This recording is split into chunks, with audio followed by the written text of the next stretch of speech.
שלום לכם שוב, מה שלומכם? משה כהן, מנכ"ל חשמל מדעם ו-ESP. קודם כל, מזמן לא נפגשנו, אז טוב לראות אתכם עוד פעם. היום אני רוצה לדבר איתכם על מקרה שהיה לי אצל אחד הלקוחות שלי, ומזה אנחנו נתחיל לדבר על נושא שהוא מאוד מאוד מעניין. תקלת חשמל שיכולה לקרות בכל רגע נתון, בכל מקום בארץ, ולמרבה הפלא אין שום אינדיקציה על קיום התקלה, עד שחלילה קורה הנזק או האסון, וזה הכל דברים שניתן לזהות וניתן לתת עליהם התראות, אבל משום מה זה לא קורה היום. בעצם מה שאני רוצה לדבר עליו זה בעצם נושא של נתק במוליך הפן, של הרשת חשמל. מה זה גורם, מה הנזק שעלול לקרות, מה הסכנות הכרוכות בזה, ואיך אפשר למנוע את זה. אנחנו גם רואים שנתק מוליך הפן, אני כאן כתבתי, יכול לגרום לזרמים טועים, סכנת חשמול והתחשמלות, וסכנת שריפה ונזק לציוד, לצרכנים שמחוברים בקצה הקו. אז איך זה קורה? בואו נתחיל. קודם כל, הכל התחיל, אחד העיסוקים שלי זה לקוחות שקוראים לי, לקוחות פרטיים ותעשייתיים, שמתקשרים אליי ואומרים, היה פה יועץ קרינה, בודק קרינה, וזיהה שיש פה שדות מגנטיים בעקבות זרמים טועים.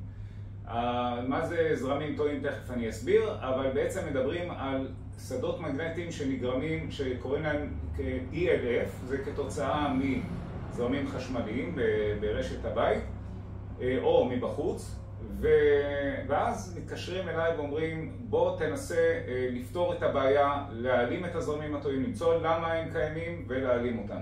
וזה מה שאני עושה, זה אחד ההתמחויות שלי, וכל פעם יש לי מקרה אחר וזה מאוד מעניין.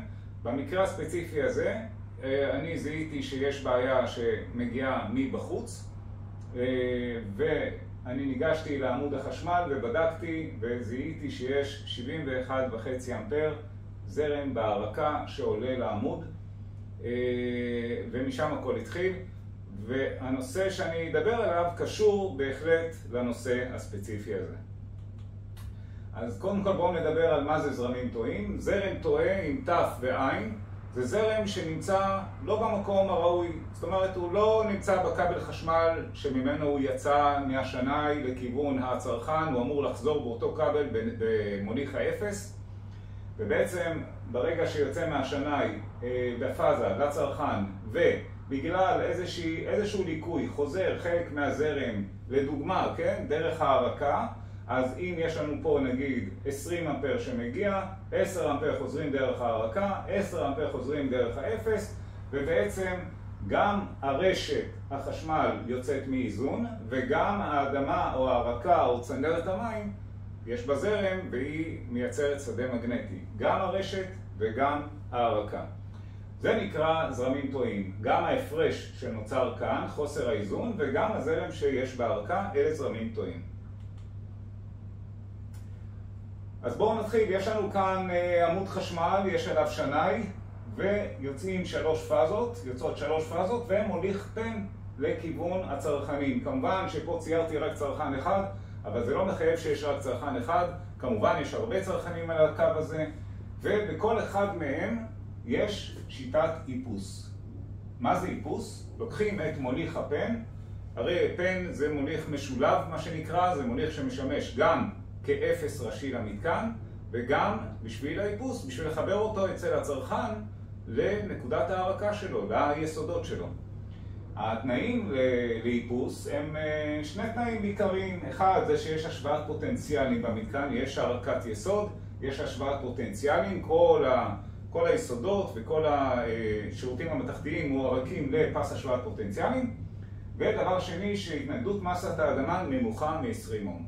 בתנאים האלה ניתן לעשות איפוס, כמובן ברשות חברת חשמל, ומתבצע איפוס בנקודה, ואז מוליך הפן מתחבר לפס השוואת פוטנציאלים, ממנו הוא יוצא לפס אפסים, ומפס השוואת פוטנציאלים יורד לאדמה, למסת האדמה, וגם כמובן שמה שלא מצויר כאן זה פס הערקות של המתקן עצמו. בעצם כל הערקה, כל היסודות, הכל מחובר לפס השוואת פוטנציאלים. במצב רגיל, הזרם שמגיע דרך הפאזות לצרכנים אמור לחזור דרך הפן לנקודת השנאי, לנקודת הכוכב של השנאי. אבל מאחר ויש לו עוד מסלול, אז הוא גם חוזר, חלק ממנו חוזר תמיד גם דרך האדמה. היחסים הם באופן הגיוני הם כאלה שהזרם שחוזר דרך מוליך הפן הוא, אם פה זורם, לדוגמה, הסיכום שלהם הוא 71 אמפר, אז הזרם שחוזר דרך הפן יכול להיות 67, ופה היא 4, מצב נורמלי. הכל תלוי בהתנגדות של מוליך הפן, שזה נחושת, ונחושת עבה ומחוברת היטב, להערקה שבדרך כלל התנגדות האדמה היא יחסית גבוהה, ואז רוב הזרם מעדיף לעבור דרך מוליך הפן ולא לחזור דרך האדמה. אז זה מצב עם כל העניין שיש פה גם זרמים טועים קצת, אבל זה מצב נורמלי. עכשיו בואו נראה מה קורה אם יש נתק במוליך הפן. ברגע שיש נתק במוליך הפן, זה המצב הבעייתי. פה התקלה התחילה. עכשיו, אנחנו לא מקבלים שום אינדיקציה על זה. הלקוח לא יודע על זה עד שנגרם הנזק. הלקוח, הצרכן, המשתמש, לא יודע על זה. רשת החשמל לא יודעת על זה. לא חברת חשמל, לא מי שמפעיל את החשמל, שום דבר. מה שקורה במצב הזה, שהזרם שמגיע דרך הפאזות, היה אמור לחזור דרך מוליך הפן כמו קודם, אבל מאחר ויש פה נתק, המעגל פתוח, הוא לא יעבור שם. מה שנותר לו לעשות זה לחזור דרך האדמה לכיוון נקודת הכוכב של השנאי, להערקת השיטה של השנאי. עכשיו, הכל עובד, הצרכנים עובדים, תכף נבין, לא תמיד הם עובדים כמו שצריך. זה מה שאמרנו שיש נזק לצרכנים גם, אבל הצרכנים ממשיכים לעבוד בחלקם, ובעצם הנזק מתחיל להיווצר. אז קודם כל יש לנו זרם חזק מאוד בהערקה, שדה מגנטי גבוה, אנחנו מודדים פה 71 אמפר, מה שראיתם קודם, וזה רק דוגמה, ו-71 אמפר בפאזות, אבל נוצר שדה מגנטי משני המקומות האלה, גם מהאדמה, כי פה יש 71 אמפר בלי שום דבר שיקזז אותו, ולעומת זאת כאן זורם 71 אמפר מבלי שיחזור ה-71 אמפר ברשת, והיה אמור לקזז את השדה המגנטי שנוצר מהרשת החשמל. במצב הזה כל מי שנמצא ליד הרשת סובל משדות מגנטיים גבוהים, וכמובן גם באדמה יש זרמים שהם הולכים לכיוון השנאי. המטרה שלהם לסופו של דבר היא להגיע לנקודת הכוכב של השנאי. זרם שיורד לאדמה לא הולך לשום מקום אחר, הוא הולך רק לשנאי ממנו הוא יצא. שיהיה ברור, הוא לא הולך לא לאדמה, לא לים, לא לשום מקום. הוא משתמש באדמה כמוליך לכיוון השנאי. אז בזמן הזה שהוא עובר פה, הוא יוצר מספר בעיות. בואו נתחיל אבל מהסכנה העיקרית. במצב הזה שזורם פה הזרם וחוזר דרך האדמה, נוצר מתח על ההערקה, נוצר מתח. זאת אומרת, עכשיו הפס השוואת הפוטנציאלים מחושמל. כמה מחושמל? זה תלוי בזרם שזורם ותלוי בהתנגדות של האדמה, של המוליך כביכול לכיוון השנאי. בואו ניקח בחשבון, נעשה אקסיומה, נגיד שיש לנו פה 0.9 אום התנגדות האדמה, יש לנו 71 אמפר, אז 71 אמפר כפול חוק אום, 71 כפול 0.9, 63.9 וולט, תסכימו אותי, זה כבר מתח מסוכן. בן אדם נוגע בפס השוואת פוטנציאלים, ולא רק בפס השוואת פוטנציאלים, אלא בכל שירות מתכתי בבית, הוא בעצם נמצא תחת מתח של 63.9 וולט.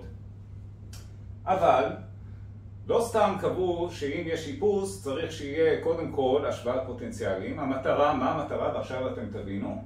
מאחר והאדם הזה נמצא באותם יסודות, הוא עומד על האדמה שהיסודות סביבה, אז הוא נמצא באותו פוטנציאל. זאת אומרת, גם הרגליים שלו וגם הידיים וגם הכל, כל הגוף שלו נמצא באותו פוטנציאל.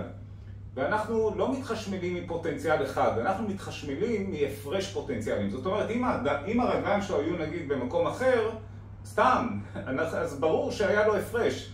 אבל מאחר והוא עומד על אותה אדמה ויש לו השוואת פוטנציאלים במתקן, כי זה התנאי ההכרחי, והוא נוגע בהערקה, במקרר, הוא לא מרגיש כלום. זאת אומרת, לא עובר דרכו אפילו מילי אמפר אחד של זרם, כי אין בעצם הפרש פוטנציאלים עליו. אז לכן המצב הזה הוא מסוכן, אבל לא בגלל הנקודה הזאת. אז קודם כל נוצר פה מתח, וחשוב שתבינו את זה, בין נקודת הכוכב של השנאי שהיא מורקת להרקת השיטה, לבין היסודות של המבנה הזה. המבנה הזה כבר מחושמל. עכשיו, בואו נמשיך קדימה. תמיד אומרים לנו לא להוציא הרקה ממתקן מאופס. לא להוציא הרקה. אתם מכירים בטח את החוק הזה, ומה הסיבה? בואו נניח שבאמת הוציאו הרקה ויש מכונת כביסה שנמצאת מחוץ למתקן, מעבר ל5 מטר מהמתקן עצמו. אנחנו יודעים שזה כבר לא באזור ההשפעה של הרקה של המבנה עצמו, ובעצם הבן אדם עכשיו כבר לא עומד באותם יסודות שהוא עמד פה. הוא עומד על מסת האדמה, מסת האדמה הכללית, ובעצם מסת האדמה הזאת זהה פחות או יותר למסת האדמה הזאת של הרקת השיטה של השנאי. עכשיו אמרנו שנוצר פה 63.9 וולט. במצב הזה, מאחר והמכונת כביסה מחוברת בהרקה שלה לפס השוואת פוטנציאלים, אז גם על הבן אדם עצמו נוצר 63.9 וולט. שוב, צד אחד 63.9, צד שני מסת האדמה, שזה בעצם הנקודה הזאת. ואז בעצם הבן אדם נמצא במצב מסוכן. לכן אסור להוציא הרקה ממתקן מאופס. אבל אנחנו יודעים שהחוק הזה הוא לא כל כך ישים. למה? אמנם אנחנו לא מוציאים חוט הרקה ממתקן מאופס כי אסור, ובוא נגיד שאנחנו יודעים ולא עושים את זה. אבל מה קורה שיוצא צנרת מים מפס השוואת פוטנציאלים, שזה מחובר לצנרת המים? חשמליים אוהבים לחבר את הפס השוואה לצנרת המים. אני לא מדבר על צנרת המים שנמצאת במתקן עצמו, זה בסדר. אבל מה קורה אם צנרת המים מחוברת לעירייה ואין שום הבדדה, בידוד גלווני בין הצנרת שבתוך הבית לצנרת שיוצאת לכיוון השכנים? אז באופן אוטומטי הוצאנו הרקה מהמתקן. יש עוד כמה דרכים להוציא הרקה, על ידי צנרת גז, על ידי תשתיות מתכתיות אחרות שמחוברות לפס השוואת פוטנציאלים, ובעצם לא שמים לב לזה, וזה מה שקורה. אז בעצם ההרקה עלולה לצאת, ואז המצב הזה כבר מתחיל להיות מסוכן, כי זה בלי שליטה, והרבה פעמים קורה שאנשים מתחשמלים מההרקה. שימו לב, הוא מתחשמל מההרקה. לא מהפאזה, לא מהאפס, מההרקה שהיא צריכה להיות הכי תמימה והכי נקייה בעולם. אבל ברגע שיש איפוס ויש ניתוק במוליך הפן, זה מה שקורה. במצב הזה אני רוצה להבהיר, גם אם קודם כל המפסק מגן, הפחת לא יקפוץ בכלל. למה? כי המצב הזה נמצא עוד לפני הפחת. זאת אומרת, החוט ההרקה מגיע מפס השוואת פוטנציאלים. פחת בכלל לא מחובר, לא לפס הרקות, לא לפס השוואת פוטנציאלים, הוא מחובר בין פאזה לאפס, זה הכל. אבל הוא לא, כמו שאמרנו קודם, הוא לא מתחשמל לא מהפאזה ולא מהאפס, הוא מתחשמל מההרקה. וזה מגיע עוד מלפני הפחת, לכן הפחת לא רואה אותו בכלל. עוד יותר מזה, עוד יותר גרוע. גם אם אני אוריד את החשמל בבית באותו רגע, עדיין הוא עלול להתחשמל. למה? כי ברשת מחוברים עוד צרכנים באותה רשת. אז אם יש לנו בעיה במקום אחר, אז גם כל החלק הזה של המוליך הפן מחושמל. כי מפה והלאה הוא מנותק, אז פה הוא מחושמל, כי זה מחובר לפס השוואת פוטנציאלים של המתקן הבעייתי. ואז בעצם כל השכנים שמחוברים לפן מקבלים את החשמל, את הפוטנציאל הלא תקין על ההרקות שלהם. לכן לא זה עוזר ולא זה עוזר. ואין שום אינדיקציה למצב הזה. סכנת נפשות. מתקן מאופס, אנחנו רואים שיש לו פה זרם דרך ההרקה, ובעצם זה זורם דרך האדמה לכיוון השנאי, זה אמרנו קודם.